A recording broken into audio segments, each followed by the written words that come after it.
صلو علیہ وسلم تسلیما کثیرا کثیرا برحمتک یا ارحم الراحمین رب ارحمہما کما ربیانی صغیرا رب ارحمہما کما ربیانی صغیرا۔ شروع اللہ کے نام سے جو نہایت مہربان بہت رحم والا۔ السلام علیکم ورحمۃ اللہ وبرکاتہ۔ 8واں پارہ سورہ انعام کی تفسیر چل رہی ہے۔ حضرت صاحب رحمۃ اللہ فرماتے ہیں یعنی جن جانوروں کا کھانا دستور ہے ان میں سے یہ ہی حرام ہے۔ اس آیت میں کفار کو یہ بتلانا ہے کہ جو چیزیں ان اوپر مذکور ہوئی حلال تھی جن کو تم نے حرام بنا لیا، اب وہ چیزیں بتلائی جاتی ہیں جو واقعی حرام ہے اور تم ان کو حلال سمجھتے ہو۔ باقی مضمون آیت کی تفسیر و توضیح سورہ مائدہ کے شروع میں گزر چکی ہے۔ گزشتہ رکوع میں مشرکین سے مطالبہ کیا گیا تھا کہ جن حلال طیب چیزوں کو تم نے حرام ٹھہرا لیا اس تحریم کو خدا کی طرف نسبت کرتے ہو، اس کی سند اور دلیل لاؤ۔ یہاں ان کی دلیل بیان کی گئی ہے جو وہ پیش کرنے والے تھے، یعنی اگر اللہ چاہتا تو اس کی کو قدرت تھی کہ ہم کو اور ہمارے اسلاف کو اس تحریم سے بلکہ تمام مشرکانہ افعال و اقوال سے روک دیتا۔ جب نہ روکا اور یوں ہی ہوتا چلا آیا تو ثابت ہوا کہ اس کے نزدیک ہماری یہ کارروائیاں پسندیدہ ہیں، یعنی کفار کا کہنا تھا۔ ناپسند ہوئی تو ان کے کرنے میں ہم کو اب تک کیوں آزاد چھوڑتا۔ سمجھنے کی بات یہ ہے کہ ایک نیک نام اور مدبر گورنمنٹ کسی باغیانہ تحریک میں حصہ لینے والوں کو باوجود یقینی اطلاع اور کافی قدرت کے پہلے ہی دن پکڑ کر پھانسی میں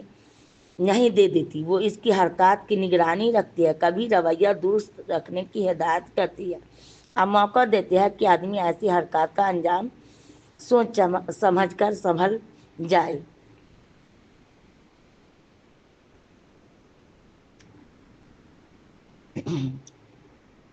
پھر ان حالات کی موجودگی میں کسی قوم کی چند روز جرائم مبتلا رہنے اور فوراً نہ پکڑے جانے سے کیسے استدلال کیا جا سکتا ہے کہ وہ جرائم معاذ اللہ خدا کے نزدیک پسندیدہ، ورنہ خدا انہیں 1 گھنٹہ کی بھی مہلت نہ دیتا رہا۔ یہ سوال کہ خدا نے انسان کی ساختی ابتدا ایسی کیوں نہ بنا دی کہ وہ برائی کی طرف کتن نہ جا سکتا، اس طرح فطرتاً اسے مجبور کر دیا جاتا کہ نیکی اور بھلائی کے سوا کوئی چیز اختیار نہ کر سکے۔ اگر غور کیا جائے تو اس سوال کا مطلب یہ ہے کہ انسان کو ایسا کیوں نہ پیدا کیا گیا کہ وہ انسان ہی نہ رہتا، یا تو اینٹ پتھر بن جاتا جو ادراک و شعور اور کسب و اختیار سے یکسر خالی ہوتا، گدھے گھوڑے وغیرہ جانوروں کی طرح جزوی احساس و ارادہ رکھنے والا حیوان ہوتا جو ازل سے ابد تک اپنے مخصوص و متشابہ افعال و احوال کے محدود دائرہ میں چکر لگاتا رہے، اور بہت عزت دی جاتی تو فرشتوں کی صفوں میں بٹھلا دیا جاتا جو محض طاعت و عبادت کے اختیار کرنے پر مجبور مفتور ہیں۔ الحاصل یہ کل اقتدار عظیم شان کسی تصرفات رکھنے والی ترقی کن نوعی صفحہ ہستی پر نہ لائی جاتی۔ میں سمجھتا ہوں کہ کوئی انسان اپنے شرف و کرامت کا بلند و بانگ دعویٰ رکھتے ہوئے ایسی جرات نہ کرے گا کہ سرے سے اپنی نوع کے وجود ہی کا مخالف ہو جائے۔ پھر اگر نوع انسانی کا اس کی عقلی و عملی قوت و کسب و اختیار کی موجودہ آزادی کے پیدا کرنا نظام عالم کی تکمیل کے لیے ضروری تھا تو اس نظام تکوینی کے آثار و نتائج کا قبول کرنا بھی ضروری ہے۔ یہ کیسے ہو سکتا ہے کہ مادی اور معاشی زندگی کے شعبوں میں تو انسانوں کی عقلی و کسبی آزادی کی بدولت بے شمار انواع و اقسام کے مختلف مظاہر سامنے آئے، لیکن مادی و روحانی میدانوں میں وہی دل، دماغ اور کسب اختیار کی قوتیں رکھنے والے انسان سب کے سب ایک ہی پگڈنڈی پر چلنے کے لیے مجبور ہو جائیں اور کوئی ایک قدم ادھر ادھر ہٹانے کی قدرت نہ رکھے۔ بس اگر نوع انسان کا بحقیقہ موجودہ مجموعہ عالم میں پایا جانا ضروری ہے تو نیک بد کا اختلاف بھی لاابدی ہوگا، اور یہی اختلافات کا وجود بڑی دلیل اس کی ہر فعل وجوب وقوع میں آئے، ضروری نہیں کہ خدا کے نزدیک پسندیدہ ہو، ورنہ مختلف متضاد افعال کی موجودگی میں ماننا پڑے گا کہ مثلا خود اخلاقی بھی خدا کو پسند ہو اور بد اخلاقی بھی ایمان لانا بھی پسند ہو، نہ لانا بھی، جو سرہن باطل ہے۔ بے شک خدا اگر چاہتا تو انسان کی ساخت ایسی بنا سکتا تھا کہ سب ایک ہی راستہ پر چلنے کے لیے مجبور ہو جاتے، لیکن جب ایسا واقع نہیں ہوا تو یہی حجت بالغہ اور پورا الزام ان لوگوں پر ہے جو کہہ کر معصیت و رضا الہی میں تلازم ثابت کرنا چاہتے ہیں، کیونکہ اس قدر شدید اختلافات کی موجودگی میں ان کے اصول کے موافق کہنا پڑے گا کہ مثلا توحید خالص بھی اللہ کے نزدیک صحیح یا مرضی ہو، اس کی نقیض شرک جلی بھی وقت اعلیٰ حضا۔ ان دلائل سے ثابت ہوا کہ مشرکین کا یہ استدلال محض لغو بیکار ہوگا، کوئی علمی اصول ان کے پاس نہیں جیسے عقل مندوں کے سامنے پیش کر سکے، محض عقل کے تیر اور تخمینی باتیں ہیں جن کو خدا کی حجت بالغہ رد کرتی ہے، جس کی طرف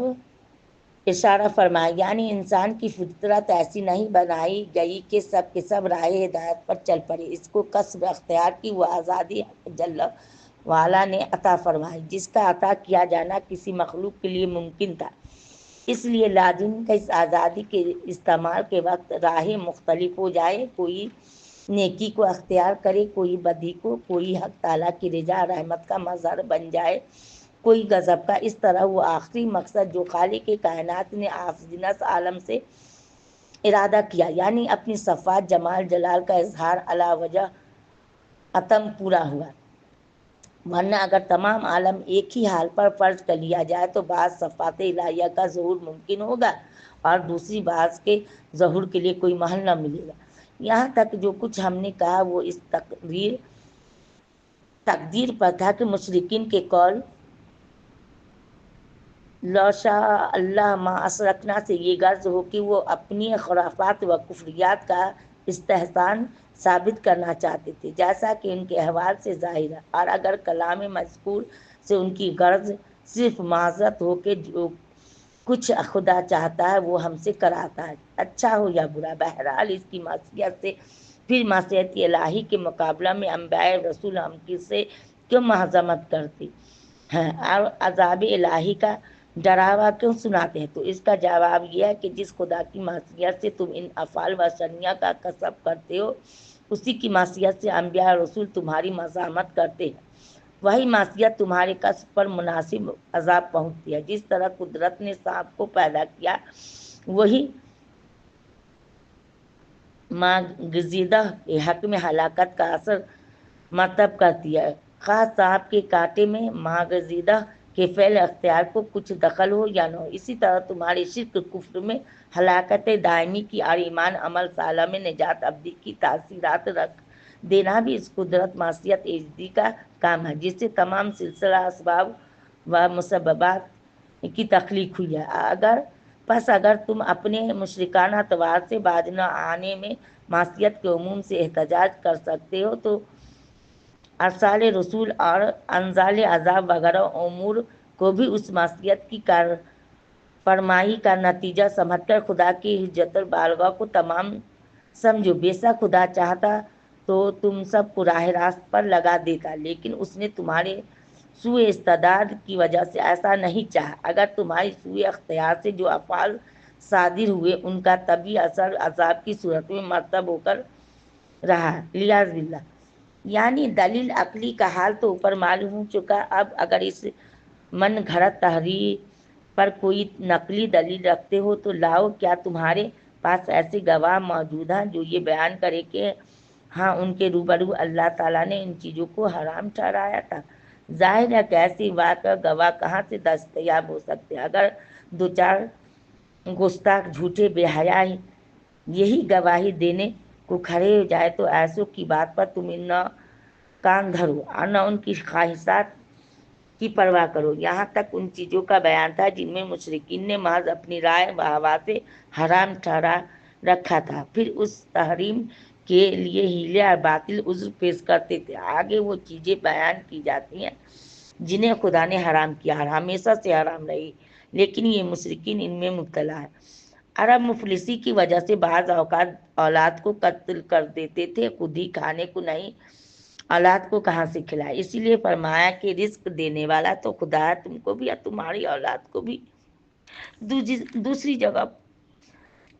بجائے فرمایا یعنی مفلسی کے ڈر سے قتل کر ڈالتے تھے، ان کا ذکر ہوگا جو فی الحال مفلس نہیں مگر ڈرتے ہیں کہ جب رزق دینے والا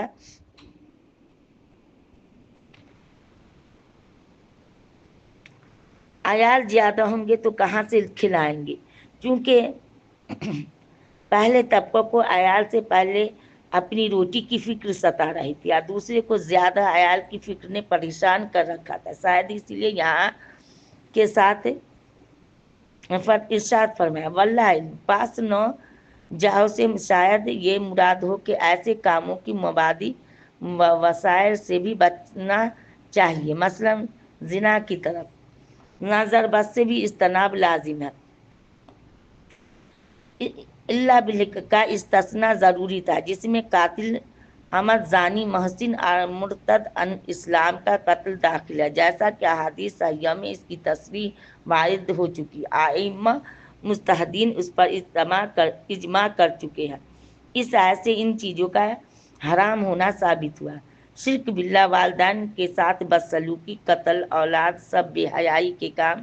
مثلا زنا وغیرہ، کسی شخص کو ناحق قتل کرنا، یتیم کے مال میں بیجا تصرف کرنا حرام ہے۔ ہاں بہتر و مشروع طریقہ سے احتیاط کے ساتھ ان میں ولی یتیم تصرف کر سکتا ہے۔ جب یتیم جوان ہو جائے، اپنے فرائض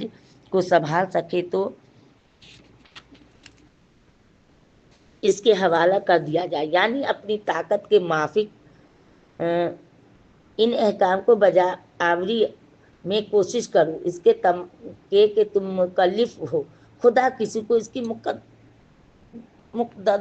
مقدرات سے زیادہ تکلیف نہیں دیتا، یعنی حق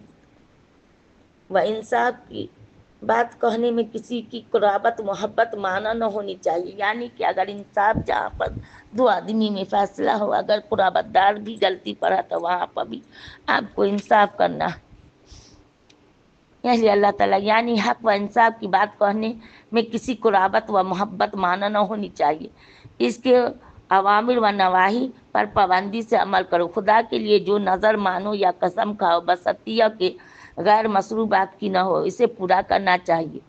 یعنی احکام مذکورہ بالا کی پابندی اور خدا کے عہد کو اعتقاد عملاً پورا کرنا، یہی صراط مستقیم سیدھی راہ ہے، جس کا مطلب سورہ فاتحہ میں تلقین کی گئی ہے۔ یہ راہ تم کو دکھلا دی گئی، اب چلنا تمہارا کام ہے۔ جو کوئی اس کے سوا اور دوسرے راستہ پر چلا وہ خدا کے راستہ سے بھٹکا۔ معلوم ہوتا ہے کہ جو احکام اوپر پڑھ کر سنائے گئے یہ ہمیشہ سے جاری تھے، تمام انبیاء اور شرائع کا ان پر اتفاق رہا۔ کیا بعد حق تعالیٰ نے حضرت موسیٰ علیہ السلام پر تورات اتاری جس میں احکام شرع کے مزید تفصیل درج تھی۔ تورات عطا فرما کر اس زمانہ کے نیک کام کرنے والوں پر خدا نے اپنی نعمت پوری کر دی، ہر ضروری چیز کو شرع و بسط سے بیان فرما دیا، ہدایت و رحمت کے ابواب مفتوح کر دیے تاکہ اسے سمجھ کر لوگ اپنے پروردگار سے ملنے کا کامل یقین حاصل کریں۔ یعنی تورات تو تھی ہی جیسی کچھ تھی، لیکن ایک یہ کتاب قرآن کریم جو اپنے دقیقہ اور ظاہر باہر حسن جمال کے ساتھ تمہارے سامنے، اس کی خوبصورتی یا کمال کا کیا کہنا۔ آفتاب آمد، دلیل آفتاب، اس کی ظاہر باطنی برکات بصوری معنوی کمالات کو دیکھ کر بے اختیار کرنا پڑتا ہے۔ بہار عالم حسن اس دل و جاں تازہ مدارد بزنگ اصحاب صورت را بنا ارباب مانی را۔ اب دائیں بائیں دیکھنے کی ضرورت نہیں، اگر خدا کی رحمت سے حظ وافر لینا چاہتے ہو یعنی فائدہ، تو اس کی آخری اور مکمل کتاب پر چل پڑو اور خدا سے ڈرتے رہو کہ اس کتاب کے کسی حصہ کی خلاف ورزی نہ ہونے پائے۔ یعنی اس مبارک کتاب قرآن کریم کے نزول کے بعد عرب کو امیین کے لیے یہ کہنے کا بھی موقع نہیں چھوڑا گیا کہ پیشتر جو آسمانی کتابیں شرائع الہیہ کو لے کر اتری وہ تو ہمارے علم کے موافق انہیں دو فرقوں یہود و نصارہ پر اتری۔ بے شک وہ لوگ آپس میں اسے پڑھتے پڑھاتے تھے، بعض اس کا ترجمہ بھی عربی میں کرتے تھے، مثلا ورقہ بن نوفل وغیرہ۔ بہت سے مدت تک اس دہن میں لگے رہے کہ عرب کو یہودی یا نصرانی بنا لیں، لیکن ہمیں ان کی تعلیم و تدریس سے کوئی سروکار نہیں رہا۔ اس بحث نہیں کہ یہود نصارہ جو کچھ پڑھتے پڑھاتے تھے وہ چیز کہاں تک اپنی اصلی سماوی صورت میں محفوظ تھی۔ مطلب صرف اس قدر ہے کہ ان شرائع و کتب کے اصلی مخاطب و فقط قوم بنی اسرائیل تھی۔ خواہ اس تعلیم کے بعض اجزاء مثلا توحید اصول دنیا کی دعوت کو وسعت دے کر بنی اسرائیل کے سوا دوسری اقوام کے حق میں بھی عام کر دیا گیا ہو، تاہم جو شریعت اور کتاب سماوی بحیات مجموعی کسی شخص قوم پر اس کی مخصوص فائدہ کے لیے اتری ہو، اس کی درس و تدریس سے اگر دوسری اقوام خصوصاً عرب جیسی غیور و خوددار قوم کو دلچسپی اور لگاؤ نہ ہو تو کچھ مستبد نہیں۔ بنابراین یہ کہہ سکتے ہیں کہ کوئی آسمانی کتاب شریعت ہماری طرف نہیں آئی۔ آج جو کسی مخصوص قوم کے لیے آئی اسے ہم نے چند واسطہ نہیں رکھا، پھر ہم ترک شرائط پر کیوں ماخوذ ہوں گے؟ مگر آج ان کے لیے اس طرح کے ہیلے حوالوں کا موقع نہیں رہا۔ خدا کی حجت اس کا روشن کتاب ہدایت رحمت عامہ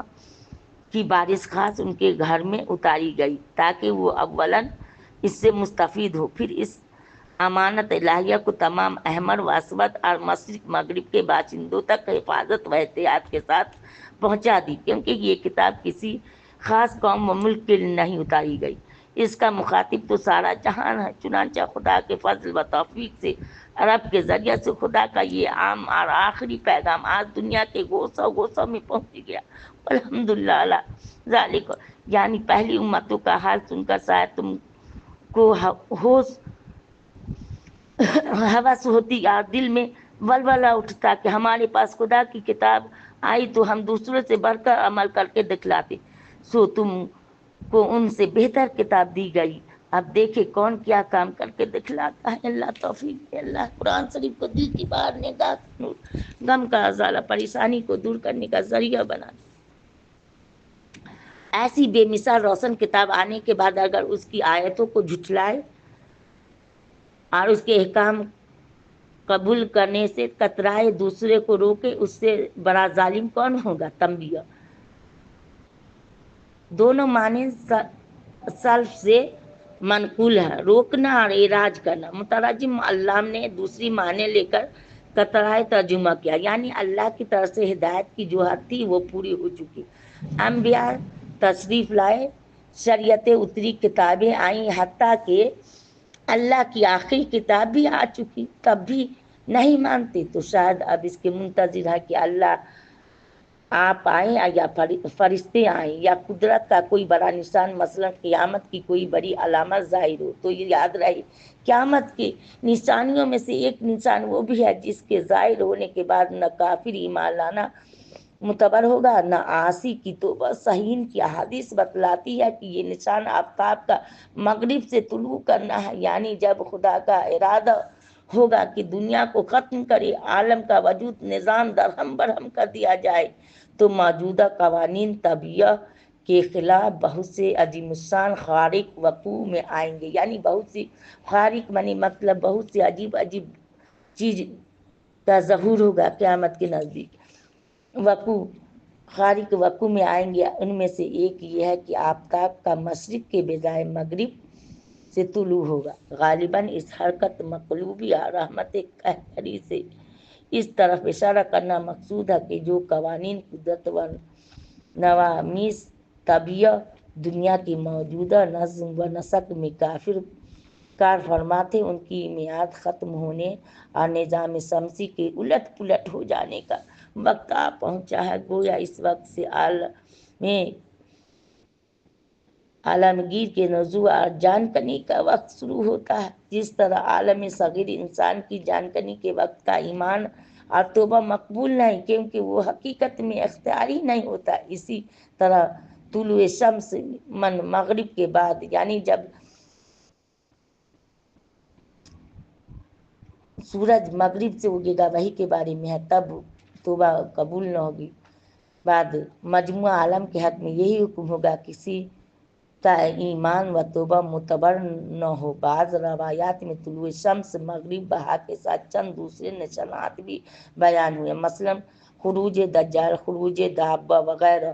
ان روایات کی مراد یہ معلوم ہوتی کہ جب ان سب نشانات کا مجموعہ محقق ہوگا، اور وہ جب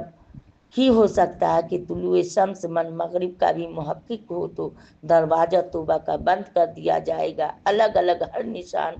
پر یہ حکم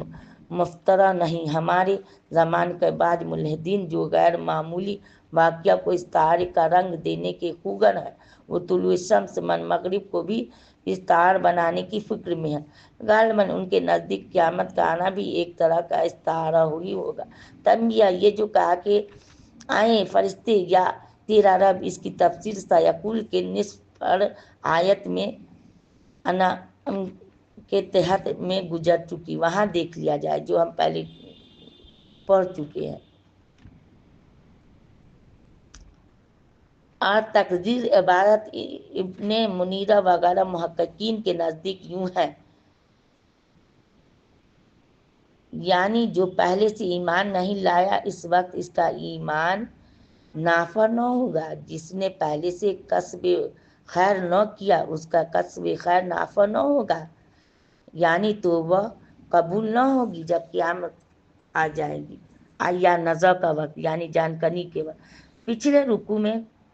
بہت سے احکام بیان فرما کر ارشاد ہوا تھا،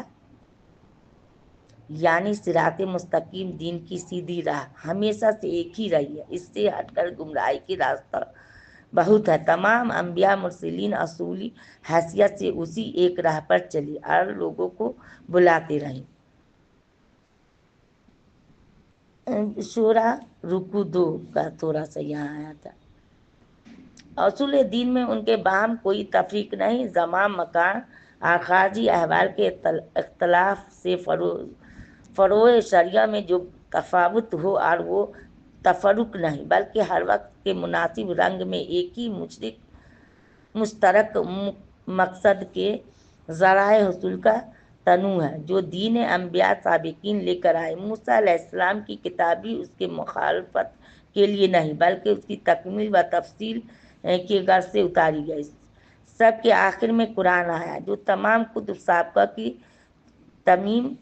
تصدیق اور ان کے علوم معارف کی حفاظت کرنے والا ہے۔ درمیان میں ان کتب شرائع سے اعراض کرنے والوں کا حال بیان کر کے پھر اصل مطلب کی طرف عود کیا گیا، یعنی دین الہی کا راستہ صراط مستقیم ایک ہے۔ جو لوگ اصل دین میں پھوٹ ڈال کر خود جدا جدا راہیں نکالتے اور فرقہ بندی کی لعنت میں گرفتار ہوتے ہیں، خواہ وہ یہود ہو یا نصارہ یا مدیان اسلام، جو مستقل میں عقائد دینیا کے چادر کو پھاڑ کر پارا پارا کرنے والے تھے، ان لوگوں سے آپ کو کچھ واسطہ اور سروکار نہیں، یہ سب پھر تفرقہ میں داخل ہیں۔ آپ ان سے بیزاری اور براہت کا اظہار کر کے خدا کے اسی ایک راستہ صراط مستقیم پر جمے رہیے